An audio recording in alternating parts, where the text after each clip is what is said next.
Good morning, students. This is Dalwinder Pal Singh, and I welcome you all once again to e-portal of CIS Dasua. I hope you all are safe at home. Before we start, let us have a recap of what we have done last day. We have completed our poem The Road Not Taken by Robert Frost.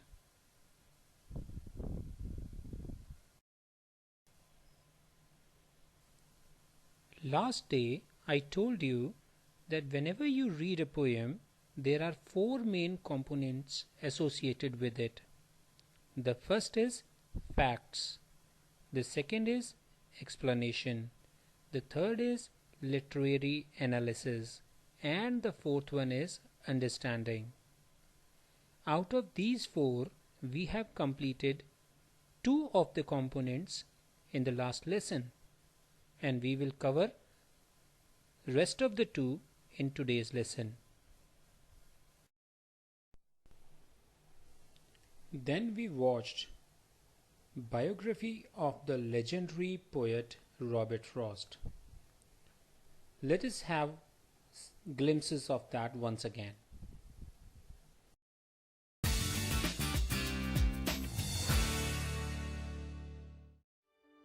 Robert Frost is one of the most widely read and beloved of American poets, as well as one of his greatest. Four-time Pulitzer Prize-winning poet, Robert Frost was a national celebrity, famous for writing poems about rural life using American colloquial speech. Robert Frost is well known for a few poems that he managed to lodge in everyone's head. Stopping by Woods on a Snowy Evening, also Mending Wall, and The Road Not Taken, of course, is probably the most famous of all of his poems. I told you about what type of poem is it. After that, we read the poem. And we even watched a video in which, line by line, the meaning of the poem was described.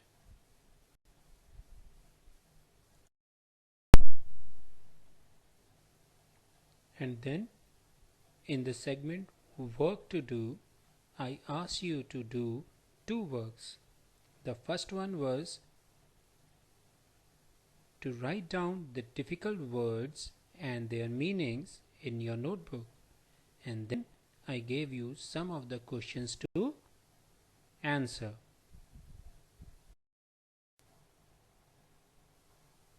Now let's start today's lesson. First, I'll tell you the summary of the poem and then theme and the central idea. Let's start with summary. The poet says that once he was walking down the road and reached a fork. He could walk over one of the paths only. He took time to choose the right path. He inspected them to decide which was the better option and then choose the one which seemed less walked over. He kept the other one for some other day, although he knew that he would never get the chance to walk over it. He would go further on the chosen path and not get a chance to go back on it. As he walked on the chosen path, he realized that both the paths were similar. He felt that his future depended on the choice that he had made. The poem comprises uncertainty and perplexing situation of the minds of the people about what they may face when standing on the verge of making choices. It is because life is full of choices, and the choices we make define the whole course of our lives. Similarly, the narrator faces a situation during his travel. He finds two roads at a point where he has to choose one and must abide by his choice. He thinks He may come back one day to travel on the other road. However, he also has a feeling that his choice will confront him with new adventures and challenges.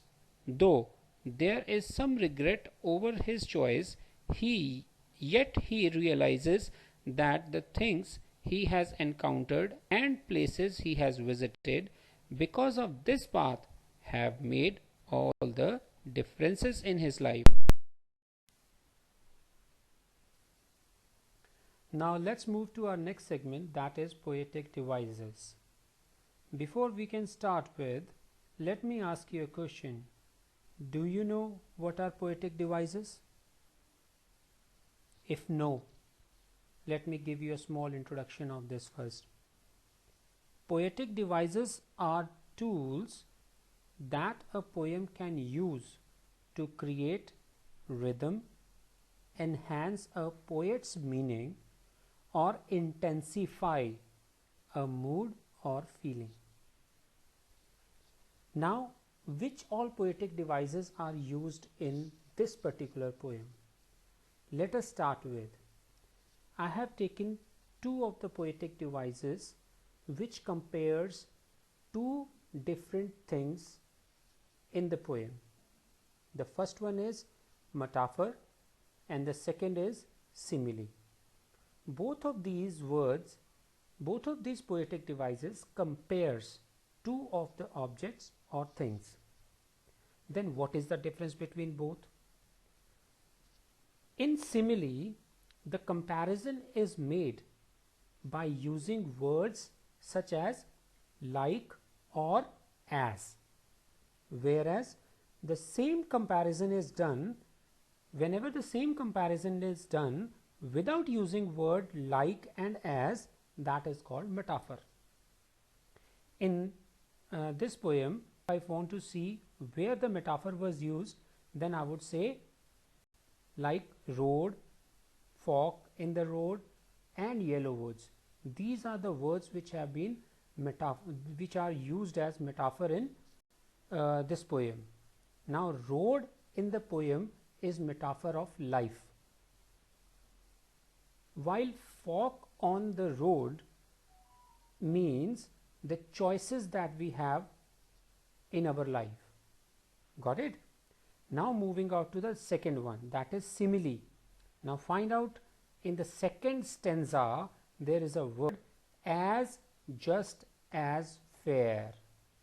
Now the poet has compared two of the road as fair. So here it has been here the poetic device which is used is simile.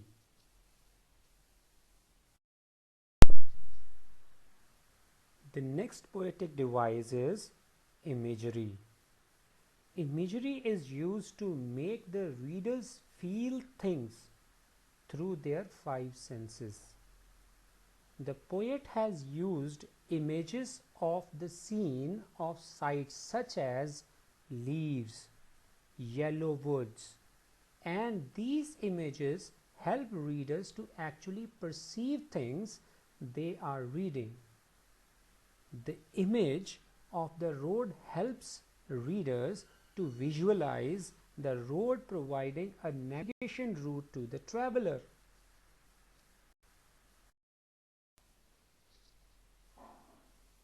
Let's move on to two more poetic devices.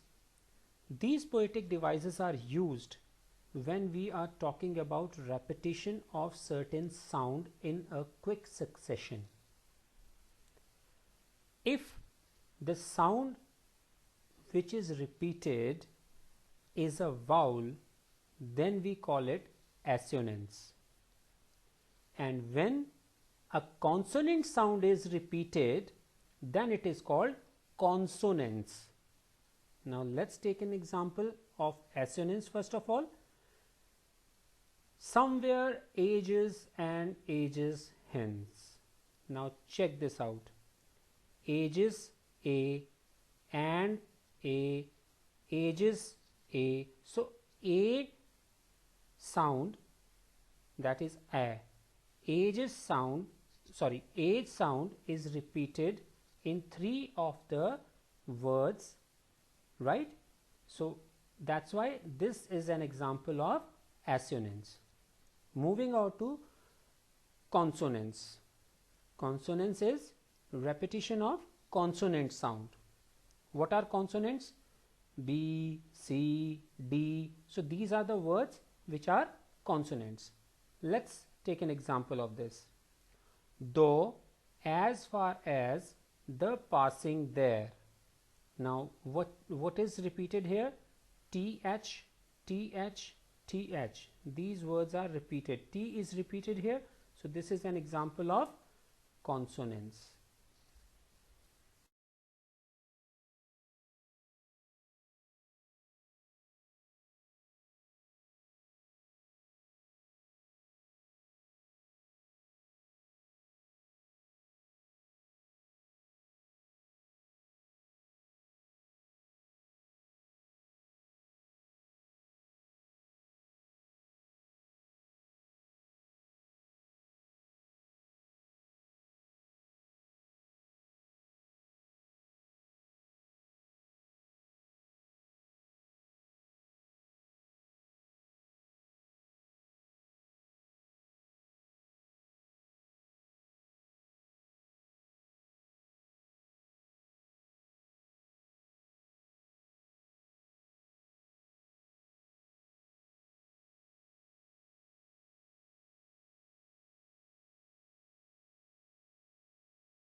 The next is rhyming scheme.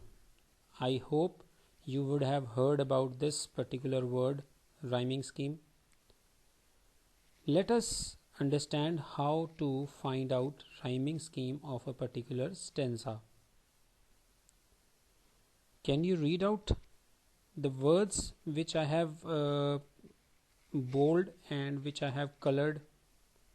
Would, then stood, then could, both and undergrowth. So these are making some rhymes. Would, stood and could. These are making some rhyme. So I have marked them as A. And both and undergrowth. These are making a separate rhyme. So I have marked them as B. And when I read out from top to bottom, what is the rhyming scheme? A, B, A, B. So this is the rhyming scheme of first stanza.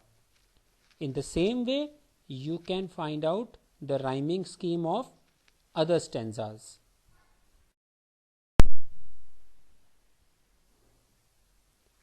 Work to do. Solve the provided worksheet. In that worksheet, I have given you some extracts, some short answer questions and value based questions. You have to solve that worksheet in your notebook. That was the end of part 2.